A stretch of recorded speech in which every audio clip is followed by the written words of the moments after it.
Good everybody, Robett Hollis here. Social influencers, are they full of shit or are they legit? Now, I love this topic because, man, you could get me started for ages.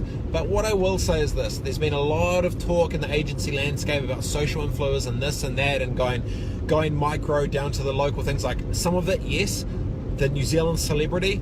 Like, I'm really struggling to, apart from a couple of people who actually have genuine influence with depth in their communities, everyone else is a flipping write-off, and I don't think people should even bother about it.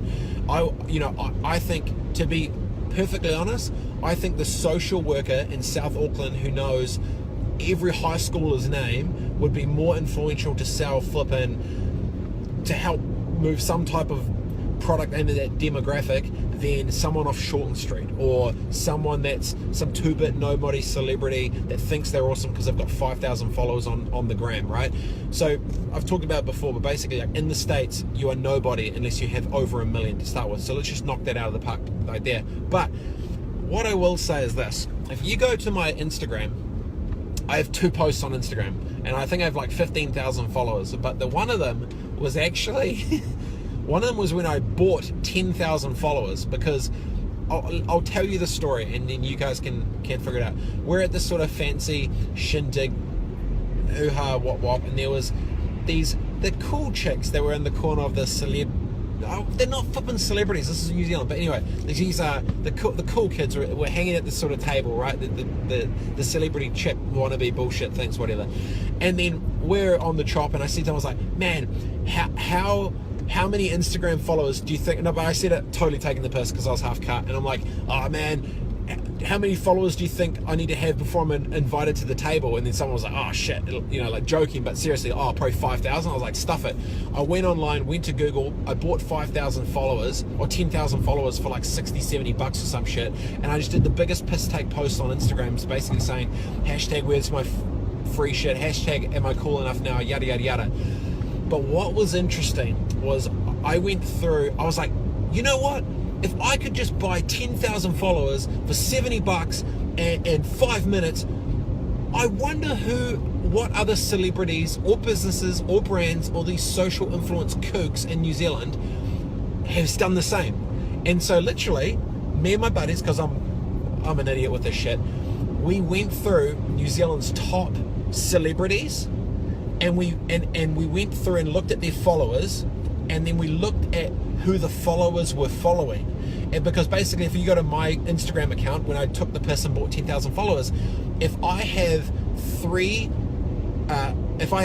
a follower named Johnny Oldmate, and Johnny Oldmate, because I was like, are these real people? That know that they're fake people, but how they do it is this: the fake person gets done in a bot factory and flipping who knows where, but their profile will have a photo of probably not them or whatever, but then their posts will have like, I don't know, maybe they have 5 or 6 posts.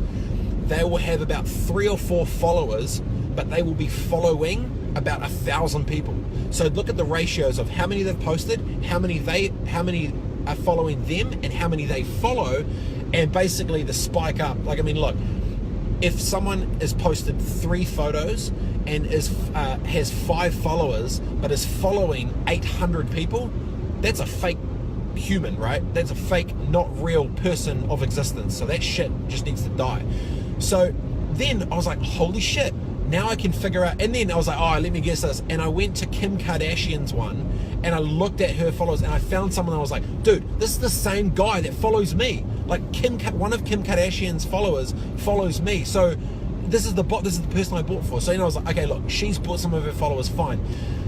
Long story short, we went through the New Zealand celebrities and New Zealand brands that have social influence and all this other stuff. And let me just tell you this: those people you think who have that many followers, do not. And the ones that actually, some of them do. They're like, the ones that we found, the bad part is this: 70% of the New Zealand celebrities faking their shit. Not real. They are buying their fake followers, and then it makes you question this: how many free events have they gone to? How much free goodie bags have they got? How many times do they get invited to the cool parties to try and flip and gobby off Nori to get in the spy pages on the Herald or some shit? How many How much fake existence has happened in their world for them to exist in the social age, right? And I got flipping fuming, because then my friends run brands. My friends are these guys that are paying it. So I'm saying straight away, I was like, yo, you guys need to have some chats to your PR and your flipping social digital teams, because I just did the math, and if 70% of this whole social influence marketing crew in New Zealand are faking their bullshit, how much money are you genuinely let walk out the door through fraud?